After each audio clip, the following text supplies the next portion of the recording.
Maye Mambok Bassa.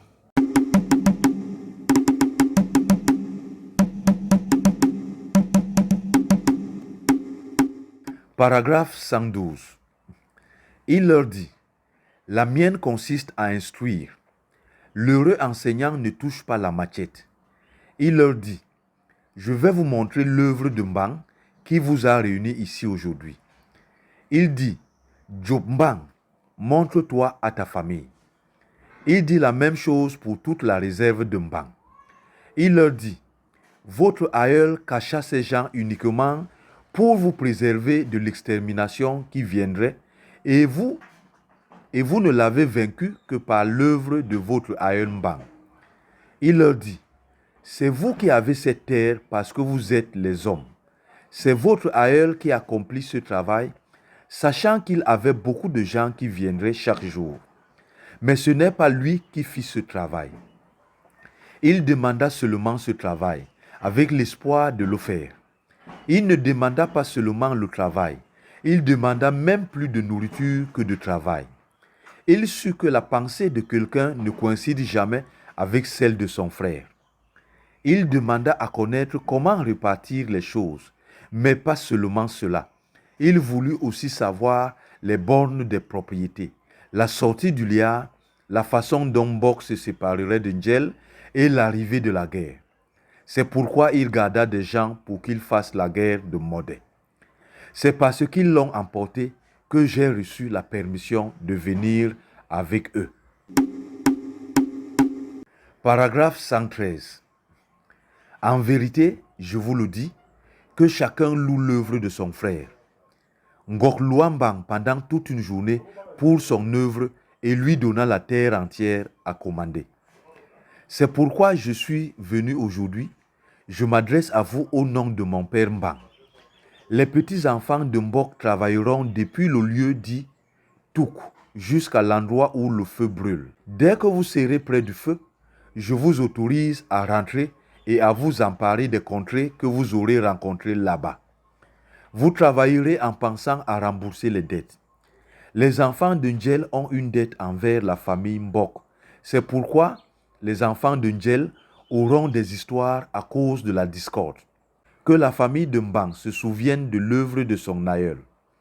Qu'elle soit celle qui réconcilie les belligérants, sachant toutefois que la famille de Ndjel aimera les richesses plus que les hommes. Qu'elle quittera la terre de son aïeul pour aller s'installer sur celle des petits-enfants de Mbok. Jamais ils ne reconnaîtront qu'ils sont un même homme. Après 90 générations, les pleurs du commandement de Mbang referont de vous un même homme. C'est alors que vous verrez mon père avec vos yeux, mais pas tout le monde, uniquement quelques personnes choisies, pas les envieux.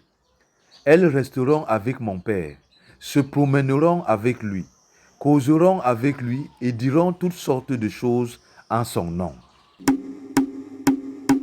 Paragraphe 114. Je redis à la famille de Ndjel: là-bas où le feu brûle, vous trouverez deux hommes dont l'un sera attaché comme un cadavre. On lui posera des questions comme les petits-fils de Mbang à propos du liard. Il vous parlera des choses qui se passent au jour le jour. Je vous donne le nom de ces deux enfants. Le premier s'appelle Ndjom Biong, le deuxième Biong Ndjoba. Ils auront une grande envie de commander les propos de mon père Mbang. Ils courront toute la terre répétant que c'était eux qui commandaient le pays. Ils réveilleront les morts et les rendront dans les cases. Ils tueront les gens qui se souviendront des propos de Mbang. Ils enseigneront aux hommes toutes sortes de divinations et leur apprendront à donner des offrandes aux carrefours et aux grandes montagnes. La terre leur obéira mieux qu'au liard. À la fin de leur travail, ils prendront un de vos grands bombok de la famille de Ndjel, ses biens et ses hommes. Ils le tromperont en lui disant qu'ils le conduisent au séjour des aïeux Ngok et Mbang. C'est pourquoi la famille de Mbang excellera dans l'art divinatoire à cause de Ndjom Biong et Biong Ndjoba. Paragraphe 115. C'est alors qu'ils prirent un des fils Ndjel, Mbolo, qui commandait toute sa souche. Ils l'amenèrent sur la grande montagne Ouéa et l'y gardèrent avec tout ce que contient la terre. Puis Ndjom Bion partit pour de bon. Bion Djoba revint à l'endroit où brûle le feu. Lorsqu'il y parvint, il leur raconta à tous: celui qui vous commande vous interdit d'aller là où il est. Il m'a envoyé pour rester votre chef. La population lui dit: convoque une réunion. Bion Djoba convoqua la réunion et dit à la population: vous ne verrez plus votre Mbombok. Il leur rappela tout ce que Ndjom avait fait. Il leur dit: Ndjom n'est pas votre chef. Il était venu pour dire ce que ceux qui décident pour vous avaient fait, mais il détourna vos bénédictions. C'est pourquoi vous étiez peu nombreux, n'ayant pas de lieu de séjour comme au moment de votre naissance. Ceux qui le croiront se promèneront debout.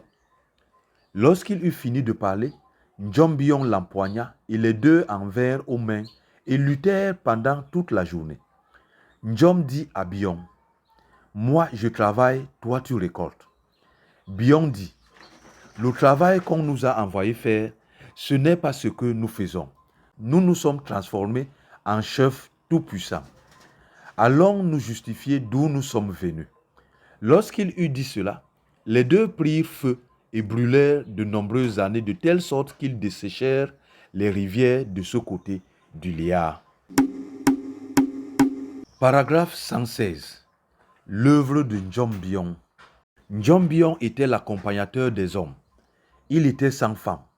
Il enseignait aux hommes les bornes des propriétés foncières, les noms des arbres et des rivières et le tracé des routes. Il devait durer, mais retourna chercher le pouvoir.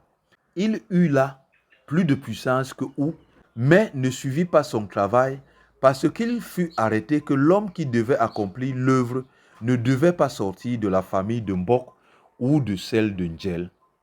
C'est pour son mauvais travail que nous ne pouvons plus converser aujourd'hui avec les Bakougi, ni nous promener avec eux. Il trouva le mal, mais le grossit exagérément. Il interdit beaucoup de choses comme mode. C'est pourquoi Mangal se dépêcha de l'envoyer devant les juges. Tous les hommes lui obéirent pour les divertissements qui déplurent en Bang et Ngok et s'imaginèrent que Mangal ne les voyait pas. Paragraphe 117. Un jour, Mangal convoqua une assemblée et dit: cette dispersion qui est dans ce pays a commencé depuis 4 ans. Pourquoi en êtes-vous content? Les Bambombok lui répondirent: les hommes aiment ce qu'ils n'ont pas encore reçu plus que ce qu'ils ont entre les mains. Tu nous donnes des recommandations de travail, mais tu ne nous donnes pas les noms de ceux qui devaient le faire. C'est pourquoi si nous voyons celui qui fait le travail, nous le suivons. Mangal dit: est-ce que Modè n'a pas travaillé? Ils répondirent: il a travaillé, mais c'est nous qui avons engendré celui-ci.